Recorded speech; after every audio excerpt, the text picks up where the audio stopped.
Ladies and gentlemen, boys and girls, children of all ages, reptiles, amphibians, felines, canines, and the whole rest of the world. It's your boy, Tommy D, the nonprofit sector connector, coming at you from, as I always do. Well, I'm always here in my attic, top of the house, the whole deal.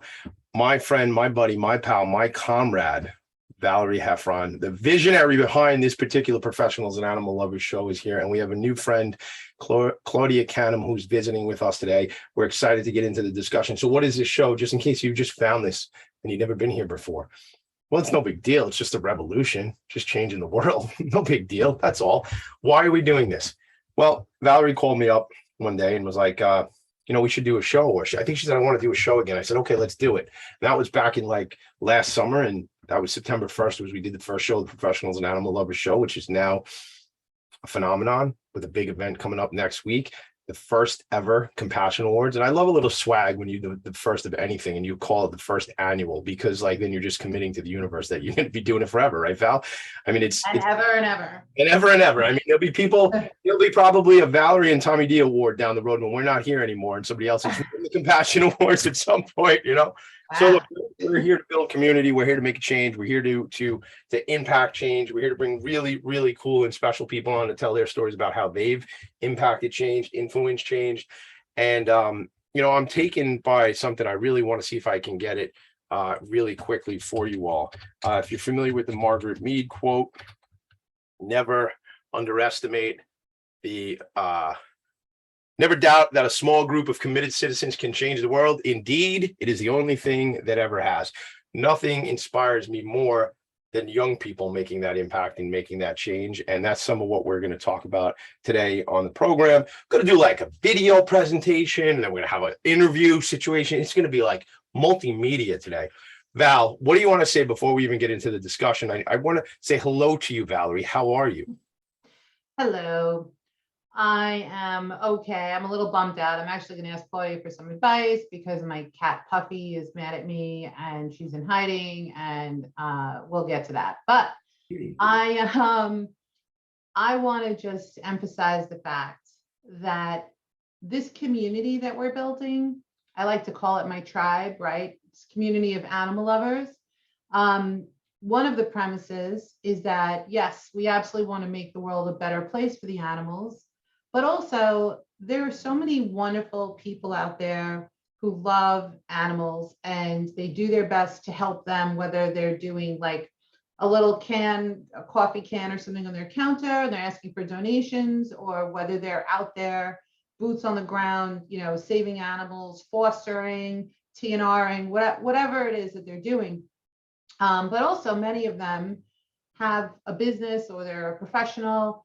And the whole premise of the show is that we want to cast a spotlight on those people, so that if you're looking for a service or a product or a place to dine or shop, we want you to be able to know who the compassionate people are out there.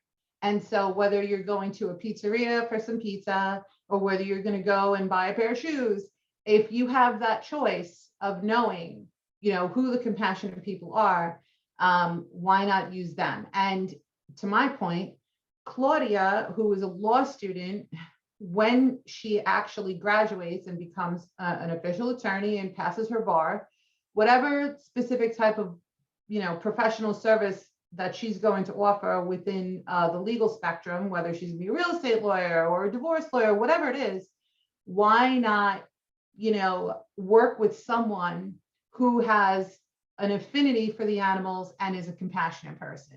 So that's really the crux of what we're looking to do here. Yeah, great setup. And that is what we're doing. You're right on. Obviously, this is your vision and we're I'm just part of it. But I will tell you this, talk about conversion, talk about changing people. I will tell you something, gang, that happened to me within the last 2.5 hours. I went out to the driveway. I thought I saw a raccoon, but it wasn't a raccoon. And that would have worried me because it's the middle of the day right now. But it was not a raccoon, but it was a cat with a tail that looked like a raccoon's tail. So I don't know if you two probably could tell me what. First of all, Claudia, let me say hello to you. Can you say hello to us and then I'll tell this story? Hi, how are you guys? Thank you for having me. We're glad to have you here because I want you to tell me what, here's the thing. I took a video of this cat and I was like, hey, how you doing? What are you doing? You hungry? Yeah. And I'm like, no way in the world a year ago am I doing that. It would have been something more like, dude, can you do me a favor? Can you get out of my driveway? It would have been that versus and I'm like, and my wife happened to pull in the driveway while this is all going on. She's like, what is he doing now? So I had to record me in the conversation with the cat. And I don't even want to say what's probably going to happen, but I saw myself like as my grandfather, my papa, putting like a bowl of milk and some food out there, like behind the garage for this cat. And I like never in a million years, Val, all your fault. Thank you for doing that. All your fault. Yeah, you're welcome, but not milk, do water, but also so important, as I know you know. And Tommy, to his credit, you know, a year ago, he didn't really know about this stuff, but one of the first things that I asked him was, did you see an ear tip? And a year ago, he would have been like, what do you mean? What's an ear tip? You know what I mean? And so we're really all learning from each other here. And I just want to welcome our guests because so Claudia Canham is someone who I had never met before in my life. And then I met her, quote, virtually. And she's another one of those people who I just made this connection with. And like, by the time we actually got to meet in person, it was like a giant hug. It was like, oh my God, you know, it was like meeting a celebrity or something. And for me, you know, one of the most exciting parts of what she's doing and how we met is because she started advocating on behalf of cats. And so it is so exciting, to your point, Tommy, when a younger person is getting involved early. I didn't start getting involved until I was 40 something years old. But to see, you know, an intelligent, articulate person actually have the spine and, you know, the ability to go to a municipal meeting, you know, sign in and use their voice to speak up on behalf of the voiceless. I was like, wow, who is this? And let me tell you something. So were all of the board members who were at that meeting. They were like, uh-oh, people are getting involved. I mean, you and I talked about this. I don't remember if it was texting or if it was on a call earlier today, but they're probably a little shook, you know, because you know, it's one thing for like some people to go out, but it's for somebody in it. And we have a video that Claudia shot and put on Facebook, but it's another thing for somebody, a young person, to be a little badass and say, hey, here's a call out to the world. I'm going to do this thing. Go with me. Be a part of what I'm talking about. You know, look, all due respect, if you know, to the Kardashians, that's not really the influencers I'm looking to hang with, right? I was no, but I want to say this, and I would love to play the video if possible, because what I want to do is I want to find out like how that even occurred. Like what was the starting point? How did you find out about, you know, who's in charge of these decisions that you were challenging and asking for change? And, you know, how did you really get started? And that's why I call her Tigress, because she went in like a tiger and she was like, meow. And everybody was like, whoa. All right, should we put on young video? Hofstra student, law student. Oh my God, what are we going to do? Like a thing like they're going like, oh man, we're going to have to deal with her for like 50 years. This isn't something.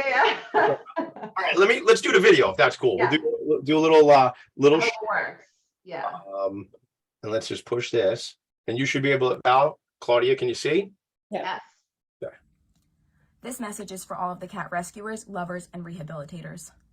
We are all feeling the negative impact of the town of Hempstead shutting down their TNR program.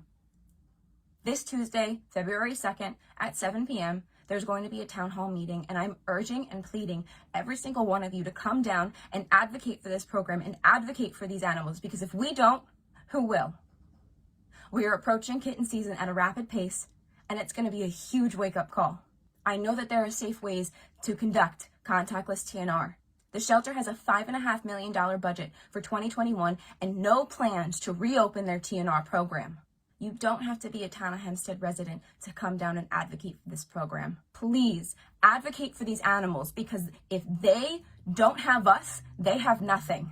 So please come down this Tuesday, February 2nd at 7 p.m. and advocate for these animals and advocate for this program. Please come down to the Hempstead Town Hall at 1 Washington Street, Hempstead, New York.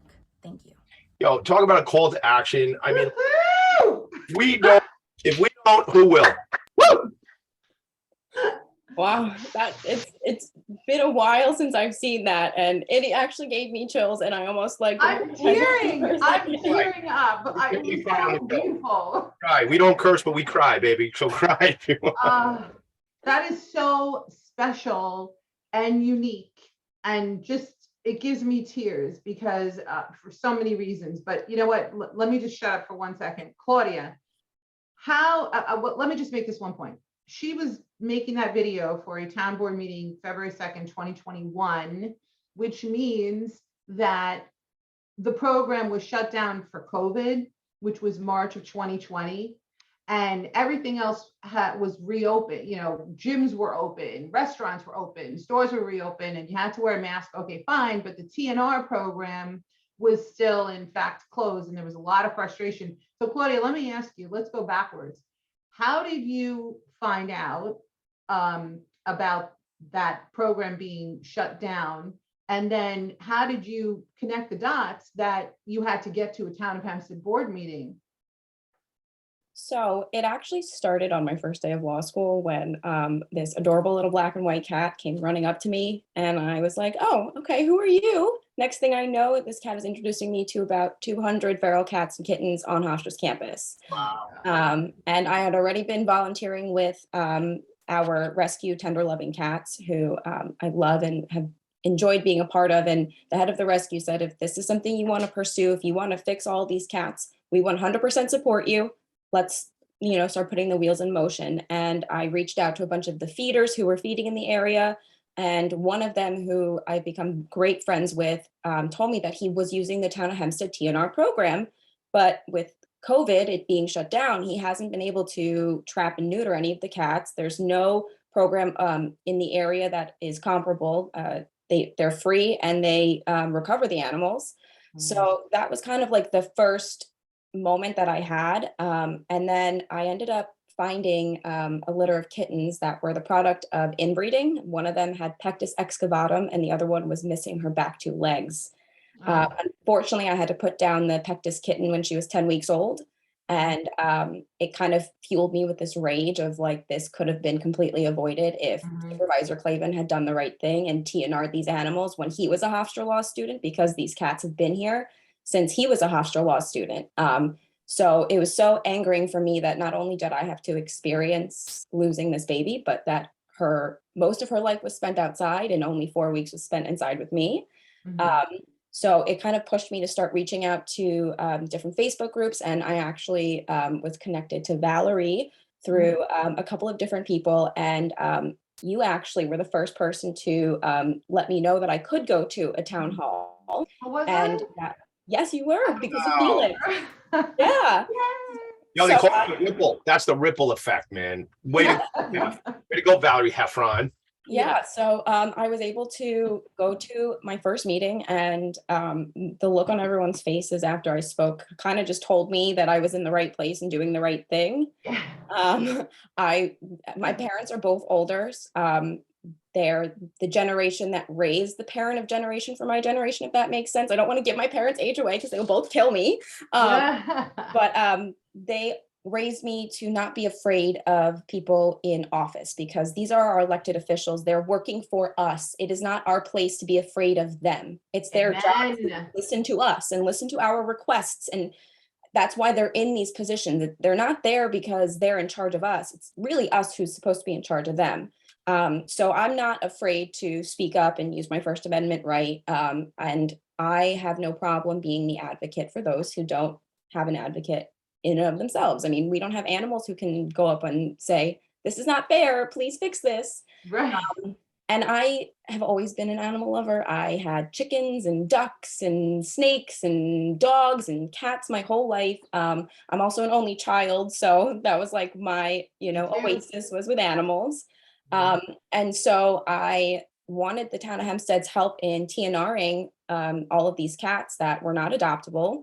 Supervisor Clavin told me no. And so we ended up, the rescue and I secured about $10,000 in grants to be able to TNR all of them. We had to schlep 91 cats from Hempstead to Dix Hills, fix them, recover them, and then schlep them all the way back to Hempstead because Supervisor Clavin decided to just not want to help at all. Yeah. Claudia, let me interrupt you once because I got to understand this. So wait a minute. Let me break it down for everybody. They're not hearing what this young lady is telling us. There is a center that could have taken care of this right near the Hofstra campus. Okay, right there. It was not being utilized, and this young woman and this organization, Tender Loving Cats, right? That's who we're talking about. Had to, because it was in their. It was just in their system. They had to get this done. Raise $10,000 on their own when the county has a $5.5 million budget. We do curse a little bit, Claudia. You asked me before. I might curse right now because Valerie, I'm hot now. Here's the thing. This is ridiculous. Okay. So, Mr. Clavin, I'm Tommy D. We should meet. But this is not a good situation. This doesn't work when we do silly things like this. And all respect to everybody involved. The politicians do work for us. So the fact that you had to go do this work, we love you for that, right, Claudia? Of course we do. But it could have been easier. And maybe instead of 91 cats, we could have hooked up more cats because it would have been, we didn't need the dough to do it. Dough meaning money, gang. We didn't need that. And we could have done this right in Hempstead. So I'm angry. I'm heated. I feel it in my system. This is all your fault again, Valerie Heffron. I said I probably won't run for office, Valerie, but maybe now I have to. We have to talk about something. I told you. I don't this know. stuff is infuriating. No, I'm pissed. I'm pissed off, but I'm pissed off for greatness. Remember that. So I will say this because we do have to go to a break, but we want to hear the story when we come back. So I don't know why, but when you said I'm not afraid, I don't know if it's Mick Collins checking in on Facebook. I don't know if it's just me and my hip hop background, but I'm not afraid to take a stand. Eminem, not afraid. That's what hit me when you said I'm not afraid. I'm thinking that should be like the anthem of what we're doing here. So we do have to take a quick break because that's how the show works. When we come back, I'm going to be more angry. Oh boy. We're going to continue to tell us the story. Your pals, Tommy, Val, and Claudia will be right back. Are you a business owner? Do you want to be a business owner? Do you work with business owners? Hi, I'm Stephen Fry, your small and medium-sized business or SMB guy, and I'm the host of the new show, Always Friday. While I love to have fun on my show, we take those Friday feelings of freedom and clarity to discuss popular topics on the minds of SMBs today. Please join me and my various special guests on Friday at 11 a.m. on talkradio.nyc. Are you a conscious co-creator? Are you on a quest to raise your vibration and your consciousness? I'm Sam Leibowitz, your conscious consultant. And on my show, The Conscious Consultant Hour, Awakening Humanity, we will touch upon all these topics and more. Listen live at our new time on Thursdays at 12 noon Eastern Time. That's The Conscious Consultant Hour, Awakening Humanity, Thursdays, 12 noon on talkradio.nyc.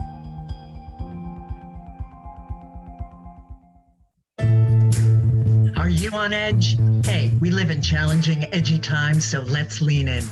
I'm Sandra Bargman, the host of The Edge of Every Day, which airs each Monday at 7 p.m. Eastern Time on talkradio.nyc. Tune in live with me and my friends and colleagues as we share stories and perspectives about pushing boundaries and exploring our rough edges. That's The Edge of Every Day on Mondays at 7 p.m. Eastern Time on talkradio.nyc. You're listening to Talk Radio NYC. Uplift, educate, empower.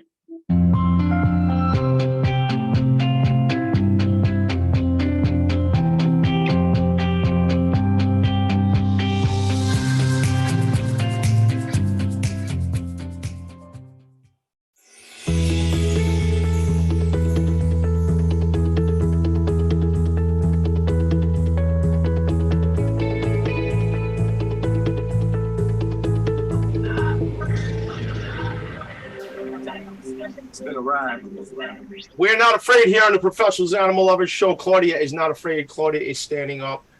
Thank you, Claudia, for being here. Thank you for everything you've done so far. You took those 91 animals who needed help, who really, so they weren't out procreating more and creating more of a challenge and more of a challenge for the society of human beings, but really a challenge for the cats as well. So you go to the meetings, you do the work, and you stand before the community boards. And can you tell us about that experience? I mean, you're a trailblazer. You're changing the world. Look, The problem with the compassion awards is we want to give out like 150 compassion awards every year for the people who do this great work that you're doing. You're inspiring other people. I want to know about that meeting. Tell us more about when you went down and how they received you. Well, my first meeting, I went into it with an open mind. I wanted to take everybody's, experiences with a grain of salt, because we all have our own experiences interacting with people. And I'd like to give everyone the benefit of the doubt. Supervisor Clavin had not had a great track history up to that point with animal advocates, but I am a different person. I interact differently, and I wanted to give him the benefit of the doubt to kind of rehabilitate his overall image of not really being an animal advocate. And he disappointed me in continuing along with the path of just not wanting to help animals. So my first meeting, I went in just wanting to be open-minded. I knew the points that I felt were important to make, and I needed to advocate on behalf of the animals and how it would benefit the town to do a project like this, to do a project like, fixing all of the cats at Hofstra, because everyone who left the project untouched, who left these cats there, are responsible for the procreation, responsible for the cats that I've had to put down. They're responsible for everything up to that point in time.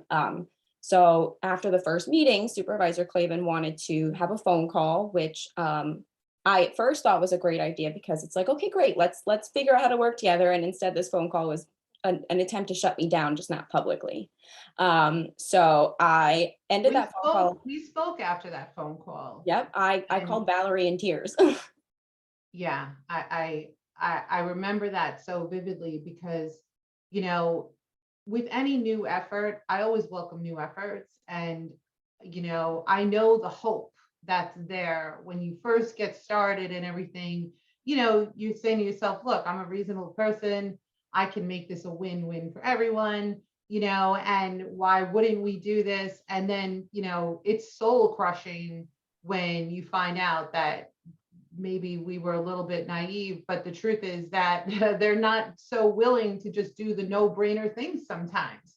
And it is so frustrating. It's heartbreaking, because the suffering that's going to take place, and it just makes no sense. So I remember we had a big heart-to-heart, and but my favorite part of that is that she didn't give up.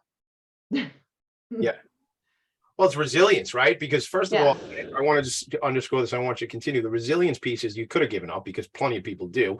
Plenty of people do. And you also could have given up. See, the thing that gets me, I want to go back to that little kitten walks up to you on like your first day of law school, because plenty of people, and maybe it's your upbringing, your background, the fact that you've connected with animals growing up and whatnot, but you saw an opportunity there where somebody else would have just saw a kitten there. You saw something like, well, I should, again, you're going to probably make an incredible attorney, an incredible investigator, right? Yes. Because of your curiosity, what I'm getting from this conversation, your interest, right? And digging into this. So as a result of seeing that kitten, you weren't like, oh, that's a cute kitten, maybe whatever. No, you were like, well, what's the story here? And to the resilience. And what I also want to applaud is your diplomacy, because you went in there with an open mind and not saying, hey, look, this guy's got a bad track record. He doesn't help us out. He doesn't help the animals out. I know I'm in for a confrontation. No, you went in there as a professional, as a mature person, and said, you know what, let me try and see this a different way. It didn't work out that way, but it could have, right? Yeah. Who knows? It could have. So please continue. Well, there was a story behind that little kitty that first approached me. I ended up naming him Harvey. Harvey was actually dumped on campus during COVID summer because his owner died of COVID. Her family no longer wanted him. And Hofstra's public safety just let this happen and listened to the family's story about Harvey.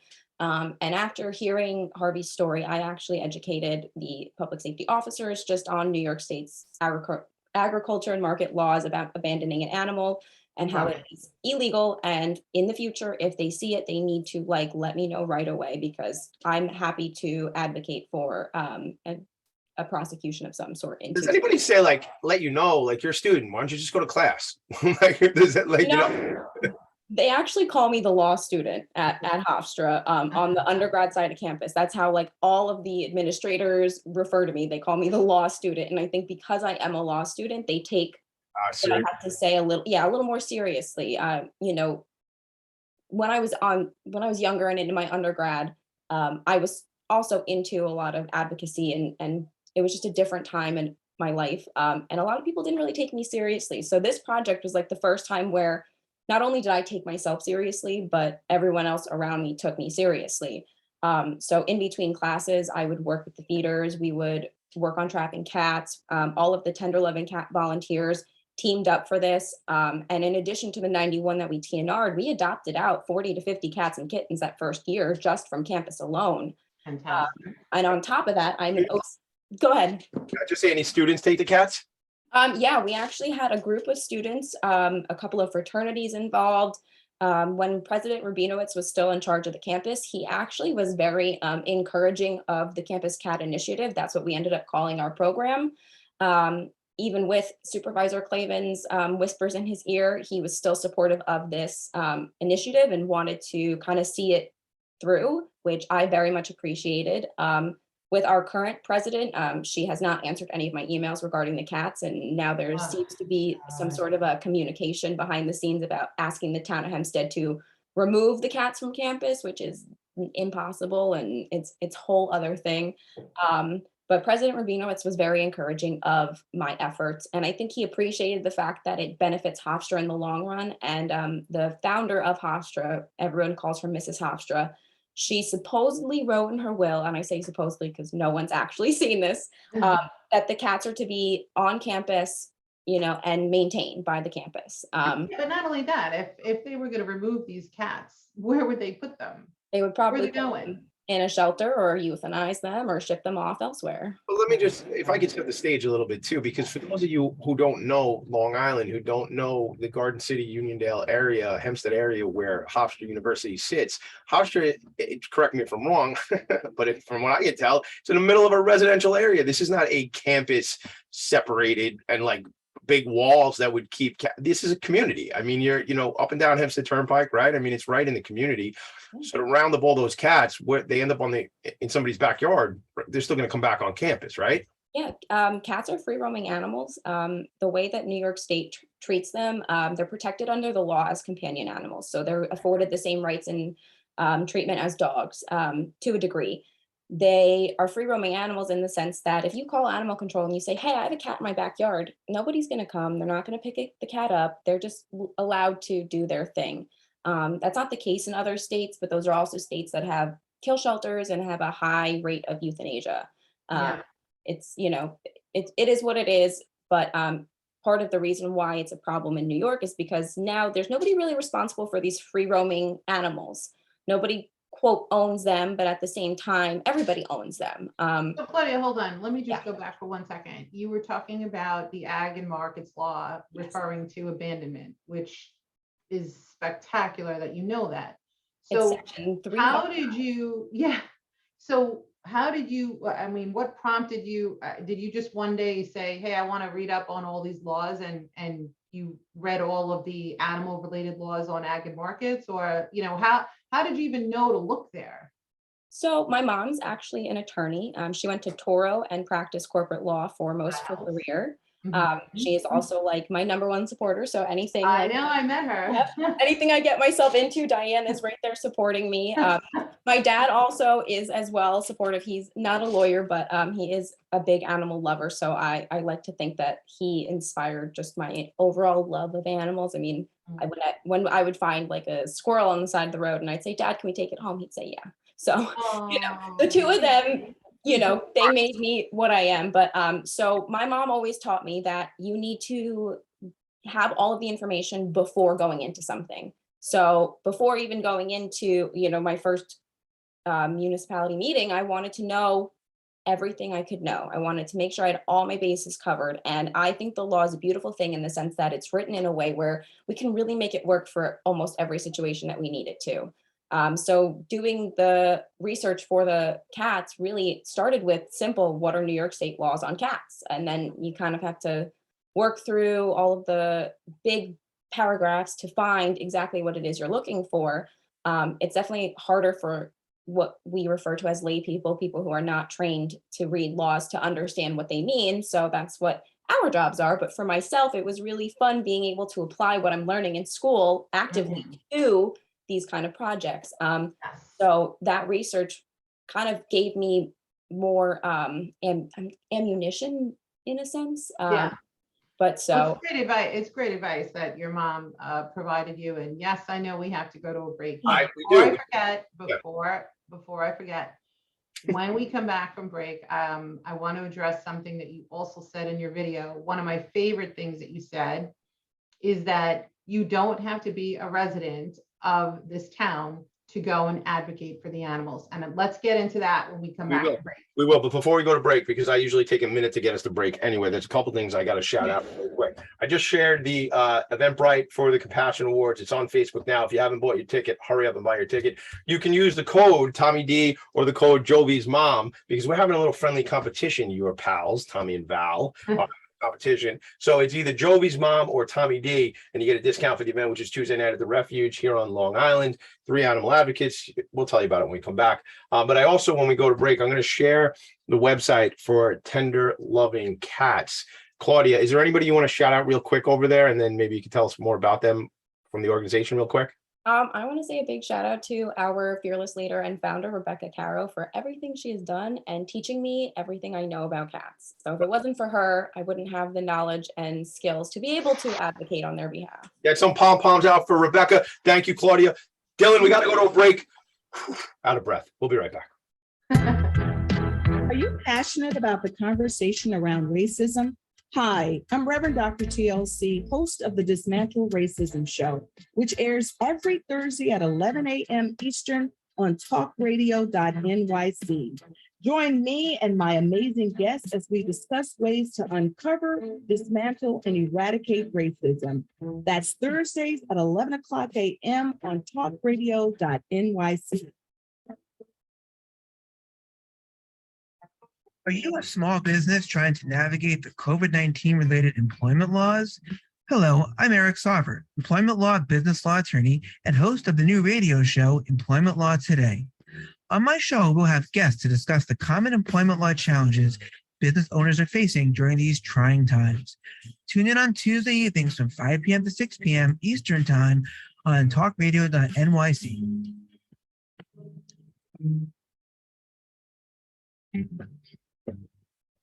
Hey everybody, it's Tommy D, the nonprofit sector connector, coming at you from my attic.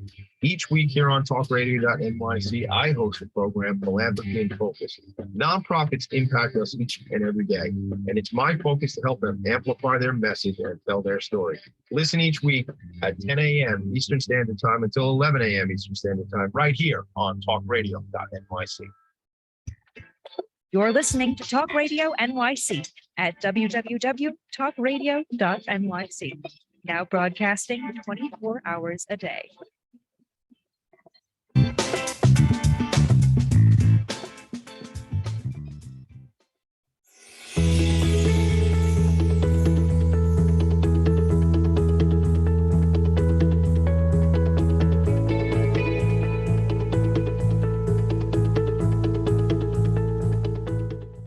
And we are back, and I'm still sharing. So if you're on Facebook, you're seeing, and I'm sorry I'm going so fast, everybody, tenderlovingcats.org is the website.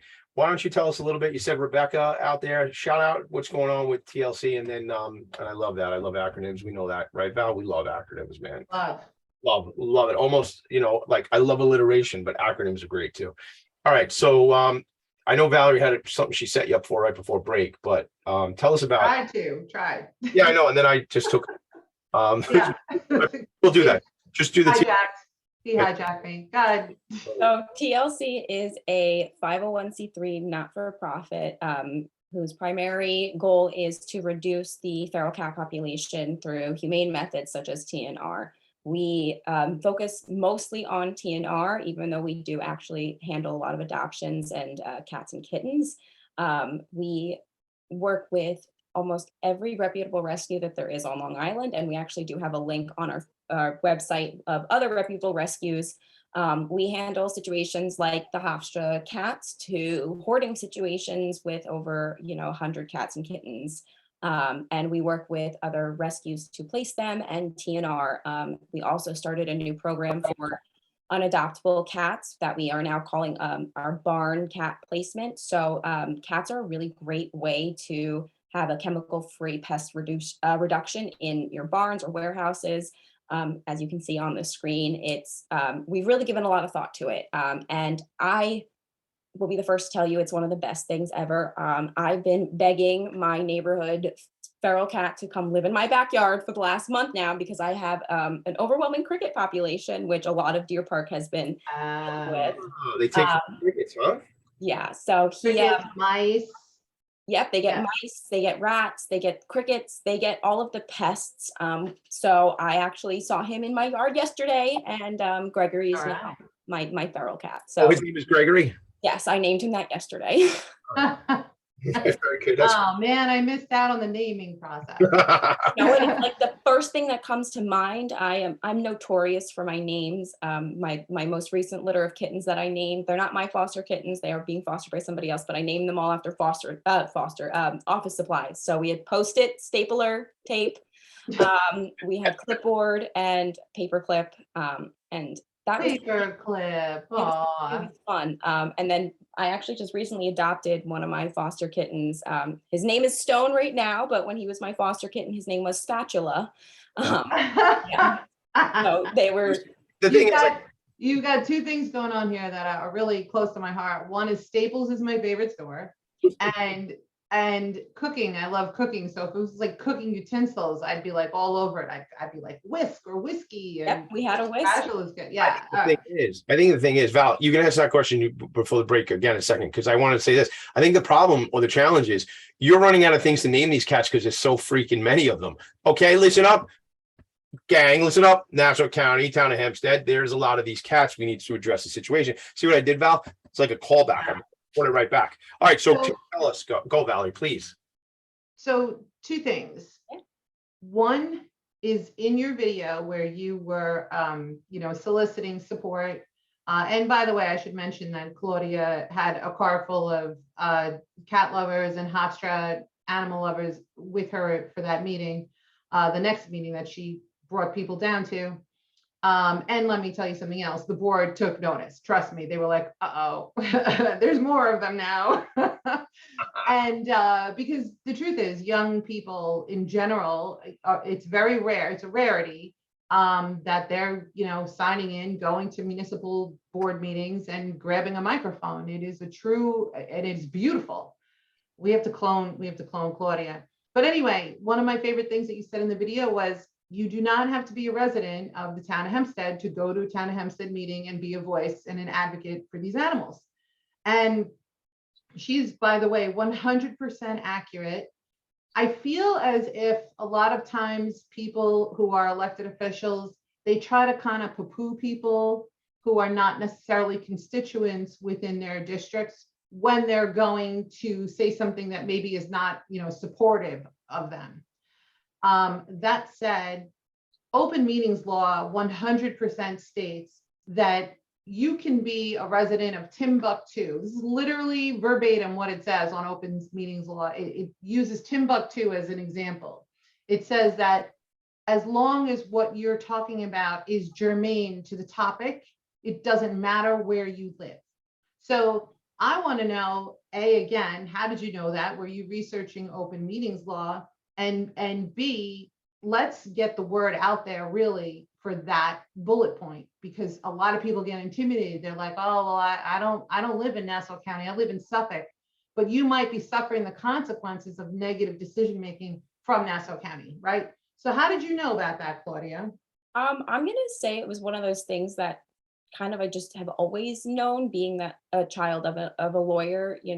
My mom's always been the type of person to educate me really early on what we're allowed to do, like what is a First Amendment right, what you can do in the legal context of political officials and all of that fun stuff. So it wasn't necessarily something I needed to look up. Okay. I think for me, I was in a very special position that my mom raised me with this kind of knowledge.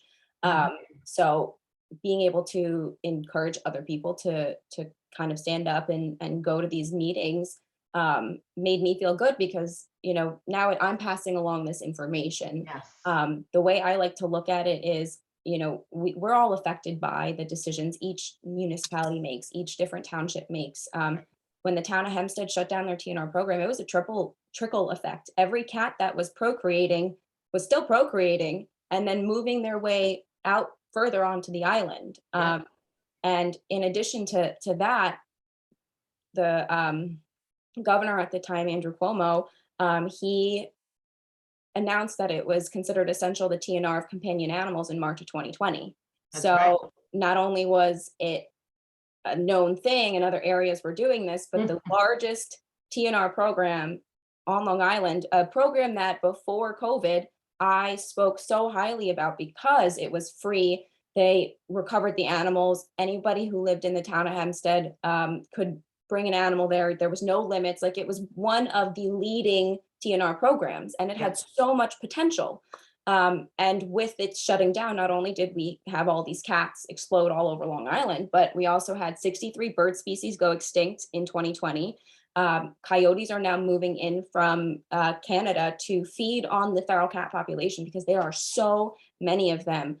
In Deer Park alone, I finally saw a baby bunny for the first time in 6 years. I've lived in Deer Park for 6 years, and this was the first year I finally saw a baby bunny.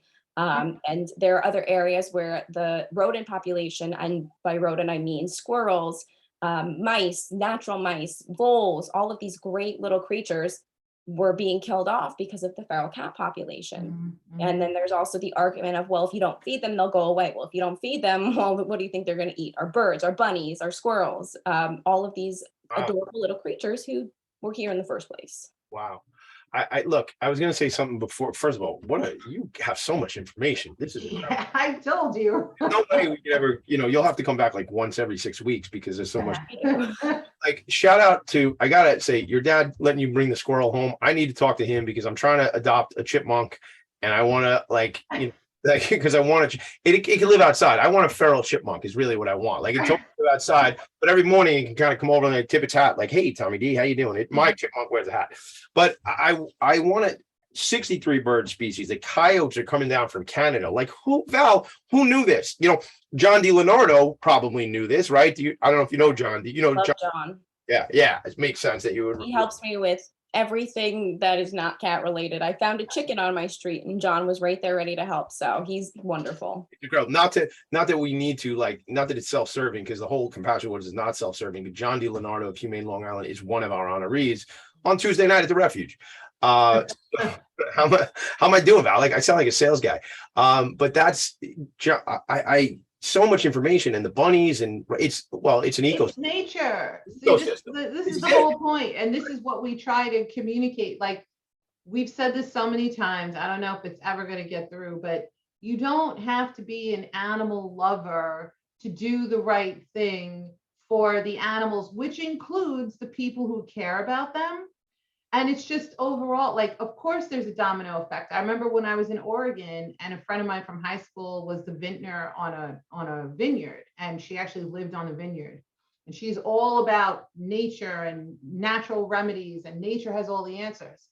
So we were walking through literally the vines of grapes, and she was explaining which one's Pinot Noir and whatever. And we see, like these birds of prey. She's like, "Oh yeah, that's our falconer, because we don't use pesticides." So I'm standing there, and it took me a second, and I'm like, "So you need a falconer to watch the grapes?" And she's like, "I'm not up on this stuff, right?" She's like, "Yes, because other birds, like bluebirds or whatever, will take their crops and they'll eat them. But so they hire falconers, and all they have to do is hover, and no birds will eat their grapes." It's phenomenal information. But the point, to your point, is that of course there's a domino effect. If you have an explosion in the feral cat community, and that animal, they have to hunt for their food, guess what they're eating? They're going to eat, the turtle doves that hang out on your lawn. They're going to eat your little chipmunk friends. They're going to eat the mice and the other, vermin, rodents, whatever. So we have to do something about this, not just for the sake of the feral cats, but for all of the other domino affected animals as well. Nobody wants coyotes coming down because there's a lot of feral cats. No way. Wow, we're all connected, huh? That's so. That's stuff. It's real. That's the true stuff. Val, believe it or not, it's one of your favorite times of the show. We have to take No. I just like taking a break, but I know you just like it more, so it's kind of entertaining when we have to do it. I hate breaks. All right, let's go. Let's take Get it break. over with. We'll be right back. Hey everybody, it's Tommy D, the nonprofit sector connector, coming at you from my attic. Each week here on talkradio.nyc, I host the program Philanthropy in Focus. Nonprofits impact us each and every day, and it's my focus to help them amplify their message and tell their story. Listen each week at 10 a.m. Eastern Standard Time until 11 a.m. Eastern Standard Time, right here on talkradio.nyc. In a post-COVID world, you may have many unanswered questions regarding your health. Are you looking to live a healthier lifestyle? Do you have a desire to learn more about mental health and enhance your quality of life? Or do you just want to participate in self-understanding and awareness? I'm Frank R. Harrison, host of Frank About Health, and each Thursday, I will tackle these questions and work to enlighten you. Tune in every Thursday at 5 p.m. on talkradio.nyc, and I will be frank about health to advocate for all of us.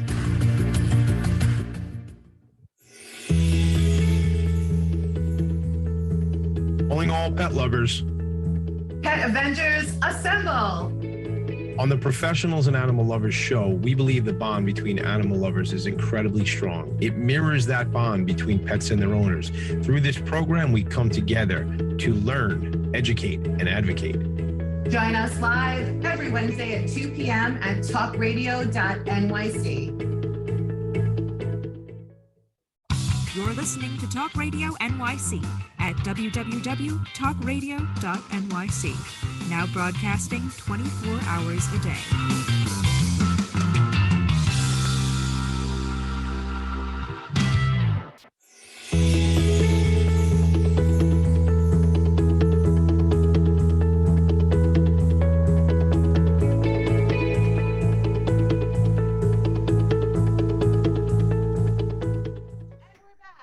Wow. Hey, you did that. I usually do that. Take it away. I just had to do that to like mess you up because I know you're so used to like bringing back a break. I totally can never be spontaneous. I don't know what to do. What do I do? I guess So I'm. Claudia, one of the favorite things, I wish we had the video. I actually tried to find it before, but I didn't have enough time to scroll through the whole like 2-hour board meeting. But we'll have to come back because we have videos. You only hear her audibly, but you'll hear her speech at the microphones each time she went to the town of Hempstead board meetings to advocate for the animals. And it was fantastic. One of my favorite thoughts, and I don't know, we haven't talked about this in a while, but we have touched on the possibility of maybe one day you running for office. Is that still a seed? So I actually will, the same year that our next governor election will be 2028 is the year that I will also be turning 30 and will be eligible to run for governor. Whoa. You run for governor? Yeah. Wow. Wow. That's our. You heard it here first. Well, I don't know. You might have probably told a couple of other people. Now we've heard it here first. If nobody heard it first, you and I heard it here first. So yes, the seed of running has not only been planted in my head, but has very much grown and is something that I like the idea of. I'll be able to kind of have my career from now until then, and then be able to do, public service. I feel like having a law degree is a superpower. And I should not just use that superpower to benefit myself, but benefit everybody around me. And I feel like I have the ability and the wheelhouse to make a difference for New York and make a change for New Yorkers in general. You have no idea like how excited I am. I was just going to be so elated if you just said, yeah, I'm going to run for office one day. I'm not sure what office that is. Whatever. You just blew my mind open. I feel like we're talking to the future governor of New York State. This is unbelievable. And it's all because I brought her in. No, I'm only kidding. No, listen. I give you a lot of credit. No, it is. I think your parents have done an incredible job laying the fundamentals and keeping you apprised and encouraging you. And that is amazing. Claudia, shout out to I love that so much. She's But pushing listen, that lieutenant governor thing, Val. That's what you're doing. I hear it in your voice. no, oh my goodness. No, I'll go to train stations with you. No, but I really, this is what it's all about, right? We're trying to encourage people who are compassionate, not just to the animals. I think, if you're compassionate to the feral cats and other animals, you certainly are going to be compassionate to people. And we want to encourage those people to not only, of course, running is the be all end all, but even just to advocate, to get involved, to use your voice. And Claudia, you've done a bang up job of getting other people involved. And oh my goodness, I just adore you. How do we clone you? How? Well, thank you. That means a lot. I love encouraging people to be able to, pursue their avenues and be able to exercise their rights. There's so many people who I've helped register to vote because they didn't know how to register to vote. Now there's QR codes everywhere that people can scan, which is awesome. And a lot of campuses are having, online, or not online, but in-person and online registration fairs. Mhm. And I feel like it's the younger generations who really kind of need this push to register to vote because they all have their opinions. Trust me, we are all very opinionated. It's just a matter of exercising it in the right way to be able to see our representatives, follow through on our opinions. There's a lot of young people who unfortunately were raised with this entitlement mindset of like, I don't have to do anything and it's just going to get handed to me. And the minority of my generation are those children who were raised with this entitlement attitude, but the majority of us are people who are ready to, do what we have to do to get what we want instead of just waiting around for it to be handed to us. So I've had a lot of fun meeting people, talking to them. At a bunch of the Town of Hempstead meetings, I met a bunch of young people who were there to advocate for the different things that they wanted. I remember one person, he went up there to advocate for a stop sign on his street. And Supervisor Clavin shut him down. Imagine going to your elected official and saying, this is why we need a stop sign for the safety of the kids in this neighborhood. There's been, a significant number of incidences that could have been avoided with this stop sign. Can we please have a stop sign? And being told no. That it just, I can't imagine because I've seen some mind-blowing, moments, and we have to do better, right? Yeah. We have to at least get people to sit in these elected seats who will provide an open mind and respect to the people who are, paying their salaries. I mean, like, it is what it is. So it is something that I'm so glad. I can't even thank you enough for not only coming on, but just everything that you've been doing. And I know I'll see you again soon. I'm sorry I missed you the last time, but I'll be up there for 10 days starting Friday, and maybe we can grab some coffee. Well, hey, my birthday is actually next Friday and we're doing something here at the house. So you're more than welcome. Both of you are more than welcome to join and meet a bunch of cat lovers and family. And the future governor of New York. It's actually a campaign rally. 60, really what it is. You can make the donation check out to. Semantics, Claudia. Birthday party, campaign rally, whatever. I mean, why wait? Why wait till? I do want to go to one of these. I've not been to these meetings that you both are referring to, so I feel like it's necessary to do so.